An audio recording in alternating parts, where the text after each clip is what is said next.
ভারতের নদ নদী এর একটি চার্ট আমি দিলাম।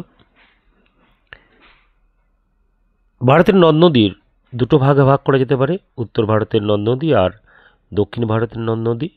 1 থেকে 3 উত্তর ভারতের নদ নদী, 4 থেকে 9 দক্ষিণ ভারতের নদ নদী। তার নিচে আছে অন্তর্বাহিনী নদী। অন্তর্বাহিনী নদীগুলোর কয়েকটা নাম দিয়ে দিলাম। লুনি নদীর সম্বন্ধে একটু তথ্য দেওয়া থাকলো, পরে দেখাচ্ছি। প্রত্যেকটার উৎস নদীর, কোন রাজ্যের উপর দিয়ে প্রবাহিত হয়েছে, মোহনা সমুদ্রে কোথায় মিলিত হয়েছে, উপনদী, বাম তীরের উপনদী আর ডান তীরের উপনদী নিচে আলোচনা করছি। একটা ছবি আঁকা আছে, দেখো।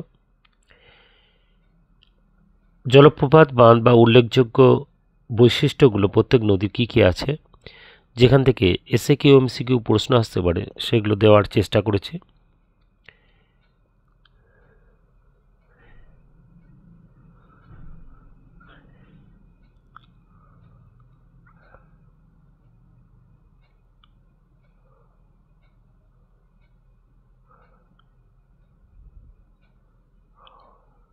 দক্ষিণ ভারতের গঙ্গা গোদাবরীকে বলা হয়, কাবেরীকেও বলা হয়।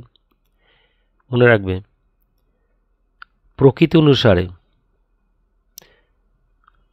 দক্ষিণ ভারতের গঙ্গা গোদাবরী, প্রশ্ন এলে গোদাবরী লিখবে। পবিত্রতা অনুসারে কাবেরী। এখানে আমি একটা ছবিকে দিয়েছি, এখানে দেখানো আছে নদী যেখানে উৎপত্তি হয় সেখানে উৎস, সমুদ্রে যেখানে মিলিত হয় মোহনা, অন্য নদীর সঙ্গে যেখানে মিলিত হয় নদী সঙ্গম। উৎস থেকে মোহনার দিকে যদি হাঁটি, মানে হাঁটতে থাকি, তাহলে বাম দিকে যে নদীগুলো পড়বে উপনদীগুলো, সেগুলো বাম তীরের উপনদী। উৎস থেকে মোহনার দিকে হাঁটতে হাঁটতে ডান দিক থেকে যে নদীগুলো এসে মিলিত হবে সেগুলো ডান তীরের উপনদী, এবং বাম তীরের শাখা নদী ডান তীরের শাখা নদী একই হবে একইভাবে। তাহলে এই হলো আমার ভারতের নদ নদী থেকে চার্ট। আশা করি কাজে লাগবে।